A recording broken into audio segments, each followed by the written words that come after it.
Before we start, here's a question that might reveal your true nature. If someone owed you money and kept making excuses, what would you do? A. Give them more time. B. Cut off contact. C. Make them pay no matter what. Comment your answer right now because one of these responses led to murder. Look at this face. A 17-year-old boy, innocent feature, calm smile. But behind his eyes lurks a cold, calculating mind that in August 2016 committed one of Charlotte's most horrifying crimes over a debt. Alejandro Rosales Castillo, a name that today sits on FBI's top 10 most wanted list. A man who turned a simple loan into a death sentence, then vanished like a smoke into thin air. But here is what will shock you. This wasn't about the money at all. It was about something far more sinister. Let me ask you something else. Have you ever loaned money to someone you trusted? How did it feel when they started avoiding you? Keep that feeling in mind as we dive into this nightmare. Charlotte, North Carolina, 2016. Shomar's restaurant where two worlds collided in the most tragic way. Alejandro Castillo, 17-year-old boy, charming, young employee. And Traquan Sandy Lille, 23-year-old, his ex-girlfriend and co-worker. Here's where the story gets dark. After their romantic relationship ended, Castillo owed Sandy money.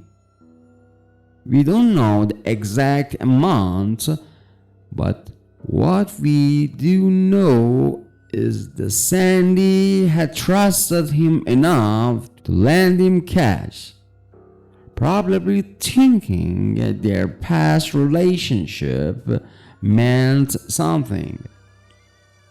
She was wrong.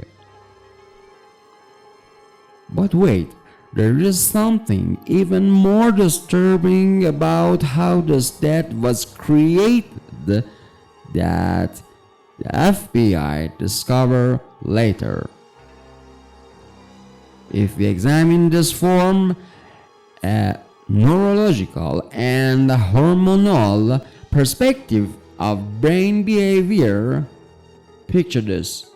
Teenage brains are like a sports car with broken brakes. The engine of emotion runs at full speed, but the control system isn't ready yet. The prefrontal cortex, your brain's CEO that makes rational decisions, won't be fully online until age 25. But in Castillo's case, this natural vulnerability merged with something far more dangerous. Think about for a moment How many people do you know who would kill over that?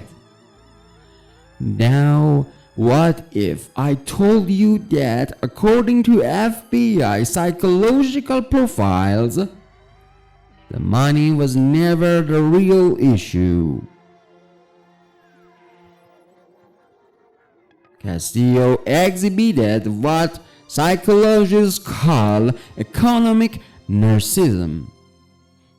The belief that rules, including the basic rules of paying back what you owe, simply don't apply to him. Early warning signs.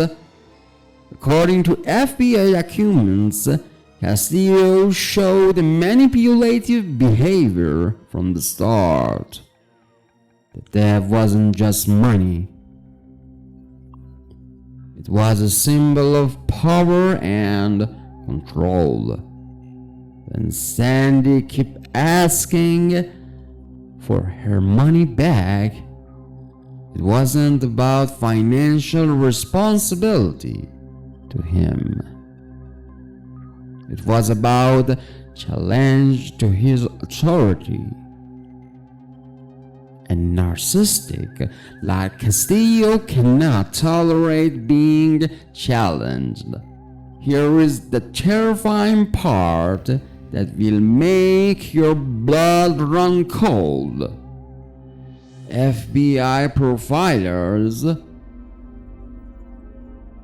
believe Sandy wasn't his first victim of financial manipulation. According to investigators, Castillo had been studying Sandy's routine for weeks before that fatal night.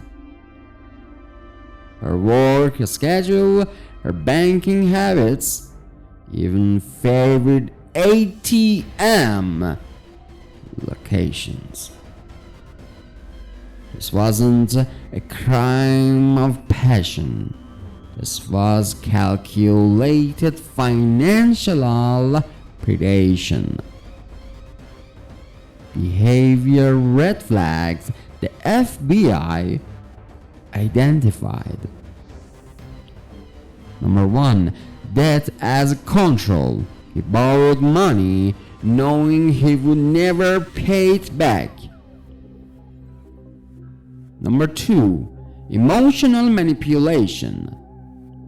He used their past relationship to maintain access to her. Number 3. Isolation tactics. He convinced her to meet him alone, away from witnesses.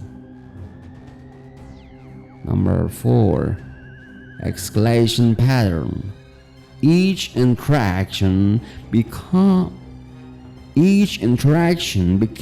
more controlling than the last. But here's what will haunt you. The FBI found evidence that he had been practicing this exact scenario. August 9th, 2016. 7 days before the murder, Castillo sent Sandy a text message that would seal both their fates. "I want to pay you back," he wrote.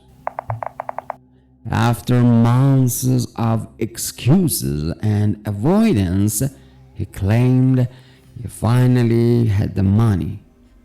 Sandy, probably relieved that her trust had became completely misplaced, agreed to meet him. If we take a psychologist's point of view, this wasn't about finally doing the right thing. This was about luring his victim into a trap. Castillo knew exactly what words would make Sandy lower her guard. Promise of repayment wasn't just a bait. It was emotional manipulation of cruelest kind. But here's the part that should terrify you. Sandy almost didn't go that night. She told friends she had bad feeling about meeting him. Her instincts were screaming danger. So what made her ignore those warning signs and walk straight into her own murder? What Sandy didn't know was that Castillo had no intention to paying her back. Instead, he had planned something far more sinister. Not only would he avoid repaying his debt, but he would rob her of everything she had. And the security cameras captured every terrifying moment of what happened next. That footage remained hidden by the FBI for years, but the truth will be revealed in part 2. If you want from us to create part 2 fast as possible as we can, please press the like button and don't forget to subscribe.